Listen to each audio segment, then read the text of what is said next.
In this video, I will use an example to show you the mathematics of how PCA can reduce dimension. Here I will go through steps 3 and 4. Step 5 can be found in subsequent video. Let me first recall steps 1 and 2, which was explained in the previous video. So we have here a data set with sample size 10, and I have two variables here, x1 star and x2 star. And when we do a scatter plot, we see that there is a good positive correlation between the two variables, which suggests that there is high redundancy and PCA could be able to reduce this bivariate data to a univariate data. So the first thing we did was to recenter this data because the center of this data is somewhere here, which is not at origin. So to make it easier, we would like to shift this data set to the origin being the center. So we take the original data set and subtract the mean. So we recenter the data set to the origin by subtracting the mean, and this is what we had. And these variables, now I call them x1 and x2 to differentiate between the original data set as well as the recentered data set. So if I were to plot this in a scatter plot, you will see that they actually looks about the same distribution. The shape is the same, except that the center is now at 0, 0. So to let you see this better, I'm going to plot these two data set, the original versus the shifted, onto the same scatter plot. So we have here the blue colored dots are the original data set, and the red colored squares are the shifted data set. So you can see that they are actually just a shift of one another. So that is step 1, just to recenter the data set to origin, so that in a way the center of gravity is at the origin. So now focusing on the red data points, we are going to find the covariance matrix that will represent the covariance structure of the red data points. And this is what we have found. I actually use Minitab to find these values. You can also use matrix multiplication by hand, but I think it's more tedious. So this is the important matrix that I would like to work on, because using eigenvalue and eigenvector analysis, I can break down this covariance matrix to understand the direction of the axis of maximum variance, and also I can find this axis which is perpendicular to the axis of maximum variance. And this is characterized by the eigenvectors of the covariance matrix.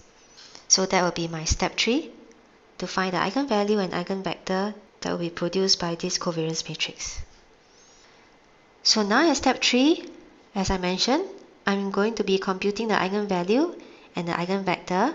Note that is the normalized eigenvector, which is of length 1, of the covariance matrix which I already found here, and order the corresponding pairs from the highest to the lowest eigenvalue. Now recall that eigenvalue roughly dictates the length of the ellipse. So the bigger the eigenvalue, we are saying that the radius of the ellipse is longer. So you want to see where the longer part is versus where the shorter part is. So to find the eigenvalue and eigenvector of this covariance matrix, you can do it by hand, or you can use Minitab, which I'm going to demonstrate.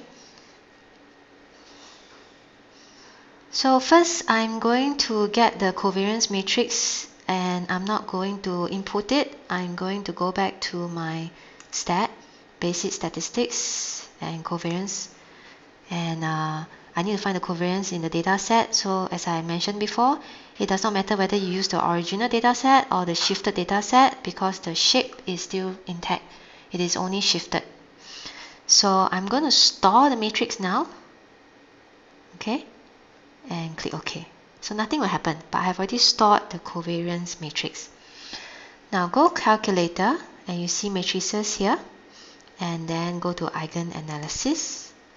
So this is the covariance matrix that you stored just now, and this will represent the covariance of this data set. So select it, and if you want to see the eigenvalue, so maybe I'll put it into either C5 column. Let me put into C5. And matrix of eigenvector, I will call it, you got to give it a name. So maybe I call it EV. Click OK. So the eigenvalue is now out here. My eigenvalues are 1.28 and 0.049. Then where's the eigenvector? So you go to data and you want to display the eigenvector matrix. So let's take a look. So my first eigenvector is represented by 0.677873 and 0.735179. And my second eigenvector is 0.735179 and negative 0.677873. So let me copy these results into my slide. So I have found that the first eigenvalue is 1.28. This is the bigger eigenvalue. And the second eigenvalue, which is the smaller eigenvalue, is 0.0490.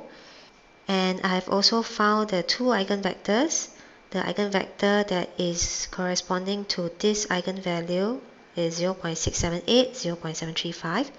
And the second eigenvector that corresponds to this eigenvalue is 0.735 and negative 0.678. So this gives me the direction of the axis. So let me call back the scatter plot to show you. So this is the scatter plot of the shifted data. See, the center is at origin. So this is the covariance structure, which is characterized by this covariance matrix. And okay, let me mark out the origin first. My origin is somewhere here. So this eigenvector, which has a higher eigenvalue, will correspond to the direction of the axis of maximum variance, which means that this axis of maximum variance will have a direction that is 0.678 towards the right and 0.735 upwards. So that's about here. So this is the direction of the axis of maximum variance. So the second eigenvector will tell me the direction of the axis that is perpendicular to this axis. So basically I need to move 0.735 to the right and negative 0.678 down. So it is actually here. And it will be perpendicular to the first axis. And remember that the axis of maximum variance is called PC1. So eigenvector 1, which corresponds to the higher eigenvalue, is actually PC1. Hence, eigenvector 2, which corresponds to the lower eigenvalue, is actually PC2. So my first principal component is in this direction, and my second principal component is in this direction. So in this example, does PCA help to reduce the dimension? You can see that PC1 is quite wide, which means that the amount of variance captured is quite a lot. And if you see PC2 is actually quite narrow, which means that the amount of variance captured is quite small. So just to see how big is this variance correspond to how big this variance is, we are going to measure the variances captured in some sort of a percentage. To do so, I need this theorem. This is a theorem. It can be proven, but I'm not proving here, that the total sample variance is actually equals to the eigenvalues added together. So I can see the eigenvalues are here, and I can easily add them together. So I have 1.2840 plus 0.0490 will give me a 1.333. What this means is that this is the value of the total sample variance, or basically the total variability in this data set. So what percentage of the variability is captured by PC1? What I do is I'll take 1.2840 and divide by this total, 1.333, to get me a percentage of 96.3%. So 96.3% of the total variability is captured by PC1. Let's do the same for PC2. I take this eigenvalue, which is 0.0490, divide by the total variability, which is 1.333. I get the percentage of 3.7. So this means that PC2 captures only 3.7% of the total variability. So back to this picture. This is the axis of the maximum variance, and the amount of variance captured, or the amount of variability captured, is 96.3% of the variability in the dataset. And this is the second axis, which is perpendicular to the axis of maximum variance.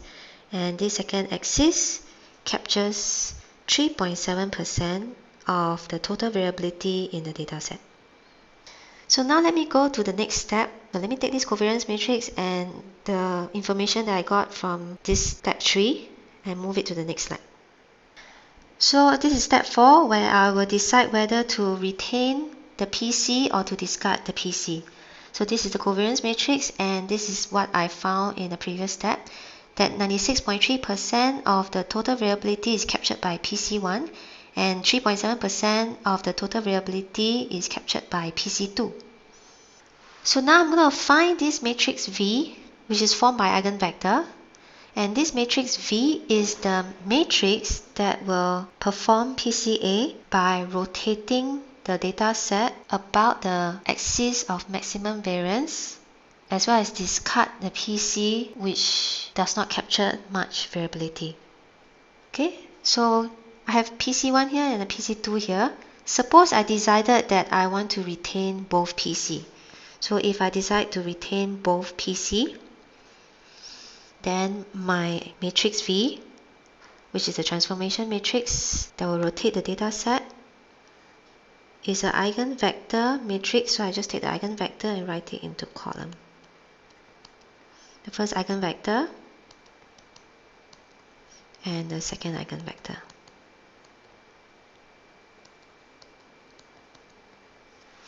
But if I decide to discard one of the PC, so in this case, you can see that this percentage is very small.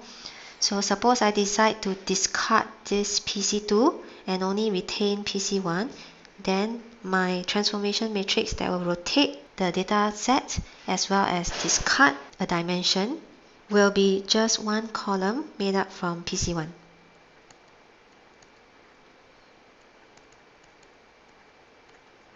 So I have given you these two situations.